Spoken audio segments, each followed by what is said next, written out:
Zuk nola definitzen duzu zure burua, Iñigo? Esango nuke genero disidente moduan definituko nukela nire burua. Genero disidentea da generoarekin eta sexuarekin lotutako rol estruktural eta sozial guztiak apurtzen dituen pertsona hori. Ni batzuta sartzen naiz gizon bezala sozializatzen ikusten dudalako estrategia bat dela gero apurtualizateko, hau da. Ni sartzen naiz eta igual sozializatzen naiz estetikoki maskulinoagoa eta bapatean esaten diet ni marika naizela edo beste estetika batzuk hartzen ditu dela. Eta horrek egiten duna berai inpaktu politiko handiago bat sortu. Ez da, inpaktu handiagoa sortzen die. Baina orokorrean nire bizitzan nahiago sozializatu adibidez praktika ez bitarren bitartez.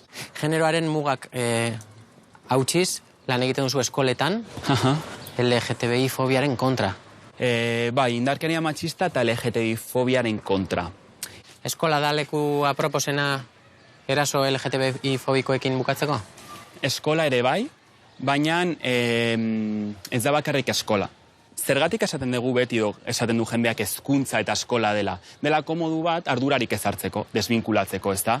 Da leku bat nun nien naizen berriz egongo eta horren bestez ni desbinkulatzen naiz esaten beste batzuk okerragoak dira. Genero ikasketa familian hasten da. Orduan uste gurasoak, aitak eta gizonak arduratu barritugula violentzia LGTBI fobikoaz, hau da, traizionatu zure generoa. Traizionatu maskulinitatea, eske hori da oraintxe bertan gizonei exigitu behar dieguna, traizionatu, desbinkulatu maskulinitatetik, desbinkulatu boteretik eta traizionatu maskulinitatea. Hori da zure munduan egoteko tokia eta feminismoarekiko daukazun ardura. Traizionatu. Heteronormak gero eta gehiago hausten ari gara?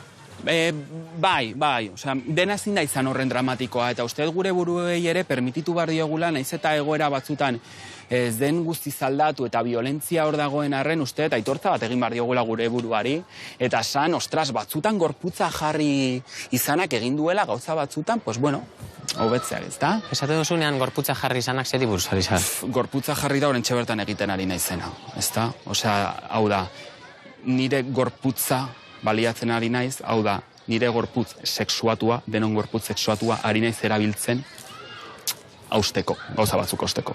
Ez da? Orduan, bai hobetu dugu, segurazkin duela 20 urte nintzak hemen egon gorrela. Igual beste hiri handiago batean egongo nintzen, igual nire inguruko peña batek eluko lertuko, igual nire familiak eluko lertuko, igual violentzia gehiago jasoko nuke, gauza batzuk aldatu dira, bai, seguro, Horregatik, igual, zorrotzegia izan naiz aurreko kritikan, baina zorionako guztioi, ere, osea, gauza batzuk ondo inditugu.